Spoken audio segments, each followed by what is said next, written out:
Προσπαθειών συλλογικών, συνολικών θα έλεγα, και μάλιστα προσπαθειών που ξεκίνησαν ίσως 3-4 χρόνια πριν και έφτασαν σε πολύ σύντομο χρονικό διάστημα μέσα από την προσπάθεια των σημερινών διοικούντων να λάβουν σάρκα και οστά.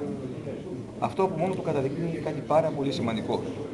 Ότι τα έργα που είναι έναν τόπο, όντως, και ελέγχθηκε αυτό σήμερα στην αίθουσα αυτή, δεν έχουν χρώμα. Ξεκινάνε και από την ώρα που ξεκίνησαν οφείλουν να ολοκληρώνουν. Αυτό συνέβη στα Γραβενά. Δική μας ευθύνη ως τοπική αυτοδιοίκηση είναι να εκμεταλλευτούμε στο έπακρο τις υποδομές που δημιουργούνται και βέβαια να δώσουμε τη δυνατότητα στους φοιτητές που σύντομα θα έρθουν να φοιτήσουν στην πόλη μας να μπορέσουν να βρουν έναν τρόπο και τόπο φιλόξενο ώστε να τους υποδεχτεί.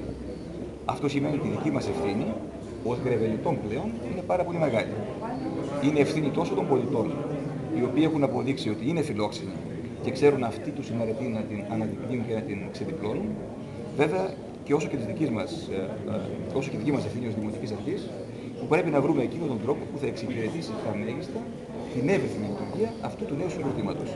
Ξέρετε πολύ καλά ότι βρίσκεται έξω από την πόλη των Γρεβενών, κάποια χιλιόμετρα, λίγα ίσως, αλλά αρκετά για να είναι επιτακτική η ανάγκη να βρεθεί λύση στο θέμα της μετακίνησης των φοιτητών.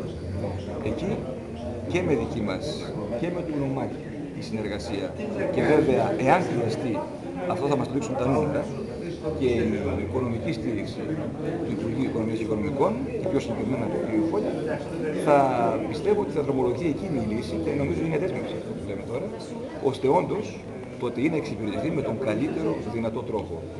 Αυτό είναι χρέος προς όσους επιλέξουν τελικά να έρθουν, να στελεχώσουν αν θέλετε και πολύ περισσότερο να δώσουν διέξοδο στα οράματά τους για σπουδές και επαγγελματική πρόοδο στον τόπο το δικό μας.